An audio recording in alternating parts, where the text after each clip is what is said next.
स्वागत है आपका स्कूल राज थ्योरी में। आज हम आरंभ करने जा रहे हैं कक्षा 7 की विज्ञान का पहला अध्याय पादपों में पोषण। अगर आपने अब चैनल सब्सक्राइब नहीं किया तो चैनल सब्सक्राइब कर लें ताकि आप आगे से आगे इसी प्रकार पढ़ सकें। तो चलिए स्टार्ट करते हैं। कक्षा 6 में आप पढ़ चुके होंगे कि सभी जीवों के लिए भोजन आवश्यक होता है, जैसा कि हम जानते ही हैं। आप ये भी पढ़ चुके होंगे कि कार्बोहाइड्रेट, प्रोटीन, वसा, विटामिन एवं खनिज भोजन के घटक हैं। भोजन के घटक कौन कौन से हैं? कार्बोहाइड्रेट, प्रोटीन, वसा और विटामिन एवं खनिज क्या है? भोजन के घटक हैं। भोजन के ये घटक हमारे शरीर के लिए अति आवश्यक हैं तथा इन्हें पोषक कहते हैं। पोषक किसे कहते हैं? भोजन के घटक कौन कौन से? कार्बोहाइड्रेट, प्रोटीन, वसा, विटामिन एवं खनिज। ठीक है, सभी जीवों को भोजन की आवश्यकता होती है।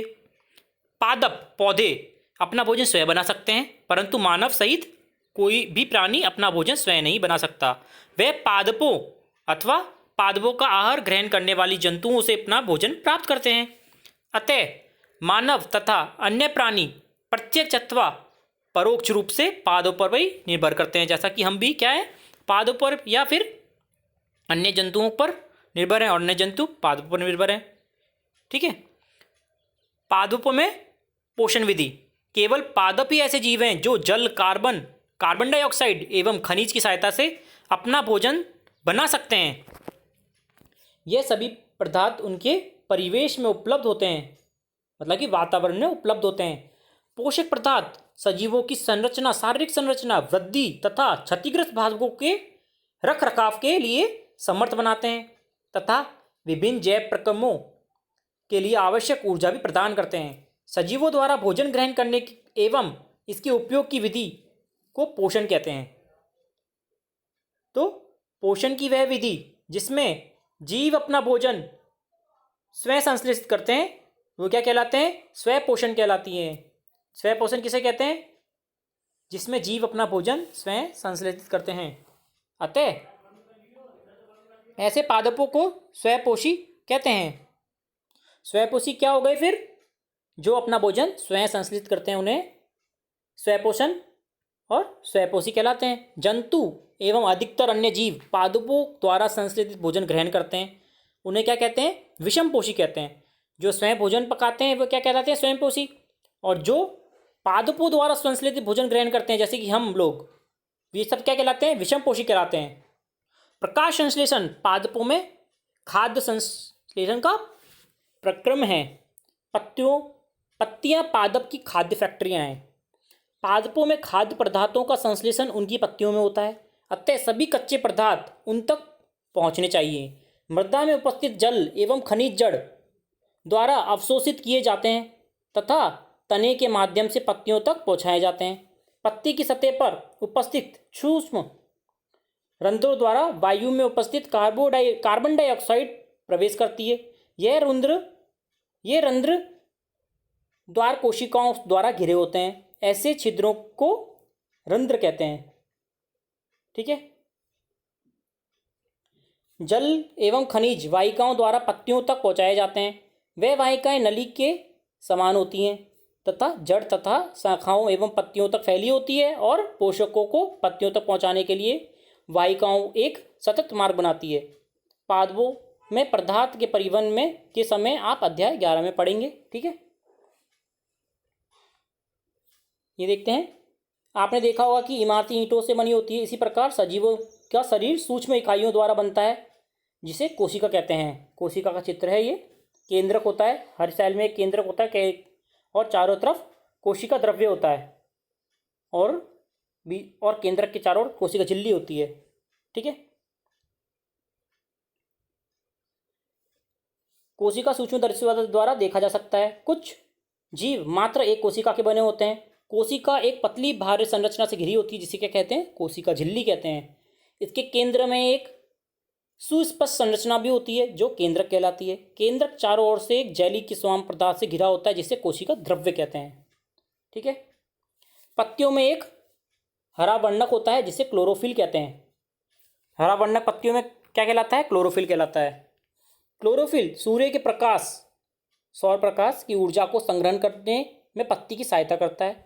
उस ऊर्जा का उपयोग जल एवं कार्बन डाइऑक्साइड से खाद्य संश्लेषण में होता है, क्योंकि खाद्य संश्लेषण सूर्य के प्रकाश की उपस्थिति में होता है।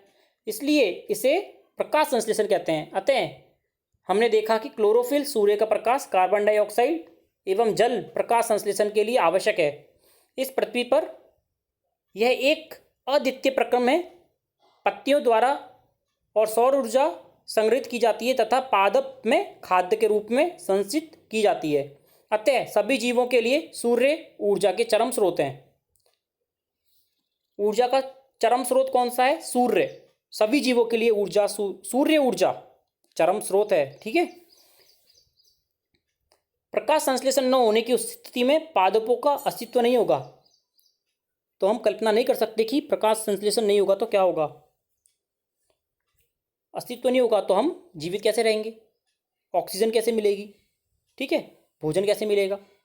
सभी जीवों का अस्तित्व प्रत्यक्ष और परोक्ष रूप से पादपों द्वारा निर्मित भोजन पर ही निर्भर करता है। इसके अतिरिक्त सभी जीवों के लिए परमावश्यक ऑक्सीजन भी प्रकाश संश्लेषण द्वारा निर्मित होती है। प्रकाश संश्लेषण की अनुपस्थिति में पृथ्वी पर जीवन अकल्पनीय है या फिर कल्पना असंभव है।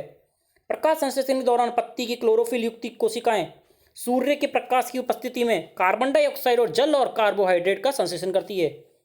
इस प्रक्रम का नियम इस समीकरण है। कार्बन डाइऑक्साइड और जल ले लेती है ये पत्तियां और सूर्य के प्रकाश में और क्लोरोफिल की सहायता से कार्बोहाइड्रेट और ऑक्सीजन के रूप में निकालती है। ठीक है। कार्बोहाइड्रेट अंततः स्टार्च में परिवर्तित हो जाता है जो फल के रूप में हमें खाने को मिलता है। ठीक है।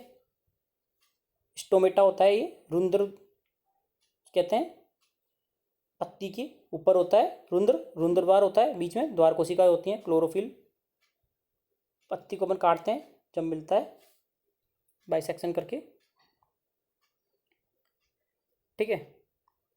पत्ती में स्टार्च की उपस्थिति प्रकाश संश्लेषण प्रक्रम का संपन्न होना दर्शाता है।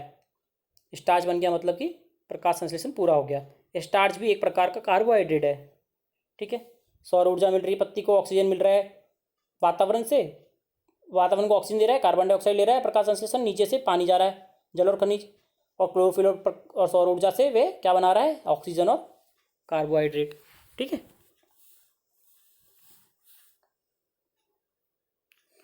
आगे देखते हैं। क्रियाकलाप है।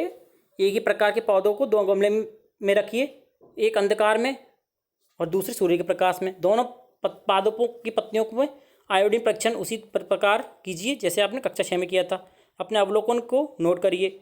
अब आप उस गमले को अंधकार में रखा हुआ उसको 3-4 दिन के लिए सूर्य के प्रकाश में रख दीजिए। पुनः उसकी पत्ती का आयोडीन परीक्षण कीजिए। अपने परीक्षण में आप नोटबुक में लिखिए। हरी पत्ती के अतिरिक्त अन्य वर्ण पत्तियों में भी क्लोरोफिल होता है, परंतु उन पत्तियों में उपस्थित लाल, भूरे अथवा अन्य वर्णक क्लोरोफिल के हरे रंग का प्रच्छादन करते हैं अर्थात ढक लेते हैं। इन पत्तियों में भी प्रकाश संश्लेषण होता है। ठीक है। आपने गीली दीवारों पर, तालाब व ठहरे हुए जलाशय में कई पादप देखे होंगे, जैसे अपंकीय देखे होंगे। वे सामान्यतः कुछ जीवों की वृद्धि के कारण बनते हैं जिन्हें शैवाल कहते हैं। ठीक है। कल्पना कर सकते हैं कि इनका हरा रंग क्यों होता है? इनमें क्लोरोफिल होता है जिसके कारण ये हरे दिखाई देते हैं। तो शैवाल भी प्रकाश संश्लेषण द्वारा अपना भोजन स्वयं बनाते हैं। ठीक है। पादपों में कार्बोहाइड्रेट के अतिरिक्त अन्य खाद्यों का संश्लेषण। अभी आपने पढ़ा कि प्रकाश संश्लेषण प्रक्रम द्वारा पादप कार्बोहाइड्रेट का संश्लेषण करते हैं। कार्बोहाइड्रेट कार्बन, हाइड्रोजन और ऑक्सीजन बनाते हैं। इनका उपयोग खाद्य के अन्य घटकों के संश्लेषण में होता है, परंतु प्रोटीन नाइट्रोजनी पदार्थ है जिसमें कार्बन, ऑक्सीजन एवं हाइड्रोजन के अतिरिक्त नाइट्रोजन भी होती है। ठीक है। पादपों को नाइट्रोजन कहाँ से प्राप्त होती है? यदि अब याद कीजिए, वायु में नाइट्रोजनी गैस अवस्था में प्रचुर मात्रा में पाई जाती है। सबसे ज़्यादा नाइट्रोजन होती है अपने वातावरण में। ठीक है। परंतु पादप इसका अवशोषण इस प्रकार नहीं कर सकते। मिट्टी में कुछ विशेष जीवाणु होते हैं जो गैसीय नाइट्रोजन को उपयोगी यौगिक में परिवर्तित कर मृदा में निर्मुक्त करते हैं। यह विलय पदार्थ पादपों द्वारा जल के साथ अवशोषित कर लिए जाते हैं और संभवतः आपने देखा होगा कि किसान अपने खेतों में उर्वरक व खाद डालते हैं जिसमें नाइट्रोजन पदार्थ की प्रचुरता होती है।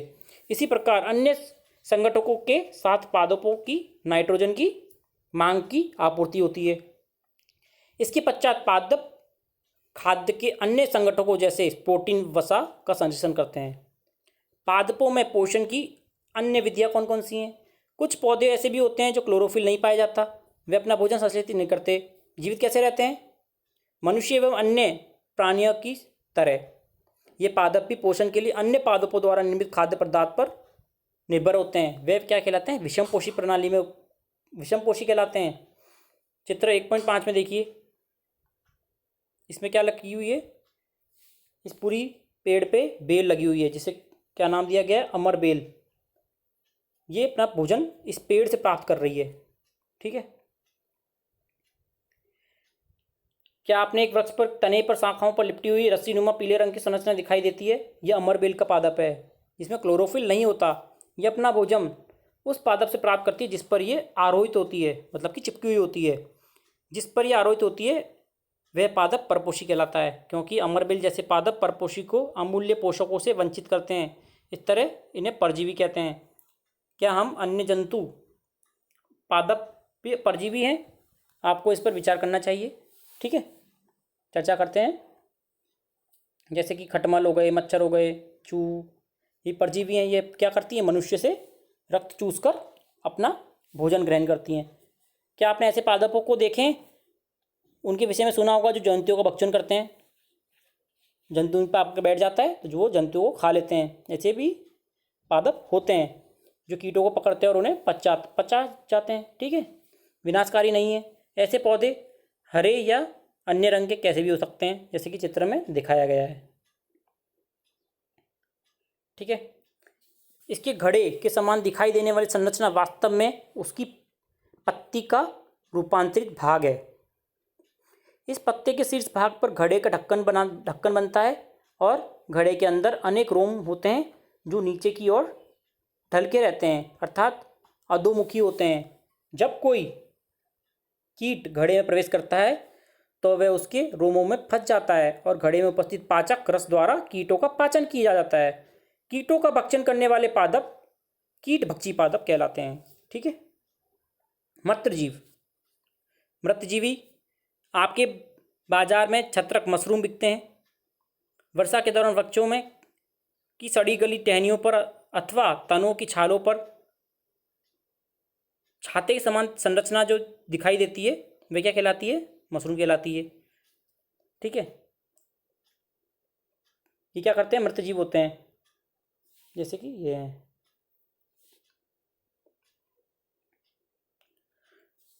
क्रियाकलाप 1.2 क्या कहता है? ब्रेड डबल रोटी का एक टुकड़ा लेकर जल में भिगो लें और नम व उसमें स्थान 2-3 दिन के लिए रखिए। उस समय आप देखेंगे कि उसमें रोईजार संरचना दिखाई देगी। ये संरचना सफ़ेद भूरे रंग की हो सकती हैं या फिर अन्य रंग की भी हो सकती है। किसी आवर्धक लेंस द्वारा आप सूक्ष्मदर्शी की सहायता से इन्हें देखेंगे तो आप इन्हें संरचनाएं पाएंगे, धागेनुमा संरचना पाएंगे। यह जीव कवक या फंजाई कहलाते हैं। इनकी पोषण प्रणाली अथवा पोषण विधि विभिन्न प्रकार की होती है। यह मृत एवं विघटनकारी वस्तुओं की सतह पर कुछ पाचक रसकों द्वारा स्थानांतरित करते हैं, जिसमें विलयन रूप से परिवर्तित हो जाता है और तत्पश्चात वे इस विलयन का भोजन के रूप में अवशोषित करते हैं। इस प्रकार की भोजन पोषण प्रणाली जिसमें जीवों में मृत और विकटक जीवों में पदार्थों के पोषक तत्व प्राप्त करते हैं, ऐसे को क्या कहते हैं? मृत जीव पोषण कहलाती हैं। और ऐसे पोषण उपयोग करने वाले पौधों को क्या कहते हैं? मृतजीवी कहते हैं। कवक फंजाई अचार, चमड़े, कपड़े, अन्य पदार्थों पर उगते हैं। ये उन स्थानों पर उगते हैं जहाँ नम व उष्ण हो। कवकों की वृद्धि के लिए वर्षा ऋतु सबसे अच्छी परिस्थिति प्रदान करती है। इसी कारण वर्षा ऋतु के दौरान अनेक वस्तुओं कवक की वृद्धि के दौरान नष्ट अथवा अनुपयोगी हो जाते हैं। अपने अभिभावकों के से कवक द्वारा होने वाले नुकसान पर चर्चा कीजिए। ठीक है। सामान्यतः कवकों के बीजाणु वायु में उपस्थित होते हैं। जब वे ऐसे जीव पदार्थ अथवा उत्पाद पर बैठते हैं जो नम व उष्ण होती है तो उन्हें अंकुरित होकर नए कवक को जन्म देती है। क्या आपको पता है हम कवक से खराब होने वाले वस्तुओं को किस प्रकार बचा सकते हैं? ठीक है, कुछ जीव एक दूसरे के साथ रहते हैं अथवा आवास एवं पोषण एक दूसरे के साथ बांटते हैं वे क्या कहलाते हैं? सहजीवी कहलाते हैं। उदाहरण कुछ कवक वृक्षों की जड़ों में रहते हैं और वृक्ष कवक को पोषण प्रदान करते हैं, बदले में उन्हें जल व पोषकों के अवशोषण में सहायता मिलती है। वृक्ष के लिए इस संबंध का विशेष महत्व है। लाइकेन कहे जाने वाले वृक्ष जीव होते हैं, जीवों में भागीदारी करते हैं वे अन्य वृक्षों से। इनमें से एक शैवाल होता है तथा दूसरा कवक होता है। शैवाल में क्लोरोफिल उपस्थित होता है जबकि कवक में क्लोरोफिल नहीं होता।